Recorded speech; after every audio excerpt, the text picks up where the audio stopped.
Kita beralih ke informasi lainnya, Saudara. Sejumlah massa jurnalis dan pekerja media menggelar demo di depan gedung DPR MPR RI Jakarta. Mereka menolak revisi Undang-Undang Penyiaran yang dinilai membahayakan kebebasan pers. Sejumlah organisasi profesi jurnalis seperti Ikatan Jurnalis Televisi Indonesia (IJTI) dan Aliansi Jurnalis Independen atau AJI membawa sejumlah atribut tuntutan demo.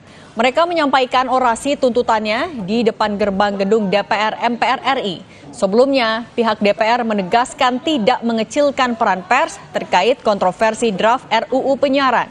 Draft RUU Penyiaran juga masih ada di Badan Legislasi dan belum dibahas bersama pemerintah. DPR masih membuka ruang kepada publik untuk memberikan masukan seluas-luasnya terkait RUU ini.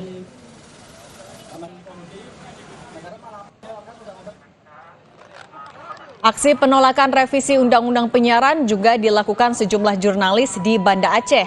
Massa yang tergabung dalam Gerakan Jurnalis Bersatu yang merupakan gabungan dari organisasi IJTI, AJI, PFFI, dan PWI ini melakukan demonstrasi di kantor Dewan Perwakilan Rakyat Aceh. Aksi teatrikal sempat ditampilkan dengan melakban mulut dan kamera kerja jurnalis sebagai simbol pembungkaman jurnalis yang tengah dilakukan DPR RI.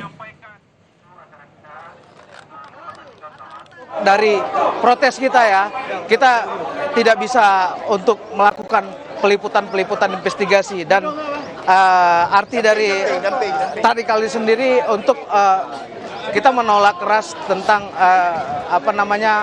rancangan undang-undang nomor 23 tentang penyiaran yang di situ di dalam undang-undang itu menyatakan pers tidak bisa lagi menyiarkan tentang hasil liputan investigasinya.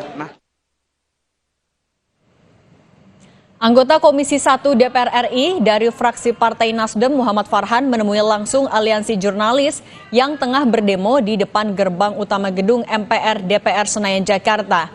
Di hadapan para pendemo, Farhan menegaskan dirinya turut menolak terhadap adanya beberapa pasal bermasalah yang berpotensi membuat jurnalis tumpul di dalam revisi Undang-Undang Penyiaran. Farhan menyebut RUU Penyiaran saat ini tengah diproses Badan Legislasi atau Balik DPR RI. Termasuk yang setuju agar pasal-pasal tersebut tidak dimasukkan ke dalam revisi Undang-Undang Penyiaran. Sekarang sedang memperjuangkan bagaimana caranya pasal itu nggak masuk ke dalam undang-undang yang jadi. Prosesnya sekarang masih ada di Badan Legislasi. Badan Legislasi akan menentukan apakah akan boleh dibahas di periode yang sekarang yang akan berakhir bulan Agustus atau dilanjutkan di periode DPR RI mendatang. Targetnya berapa kan? Tergantung kamu siapa.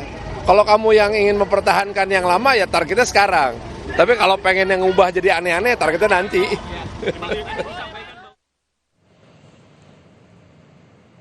Berpidato di Rakernas, Megawati Soekarno Putri nyatakan beri tugas untuk Ahok. Benarkah Ahok akan disiapkan untuk menghadapi Bobi Nasution di Pilgub Sumatera Utara?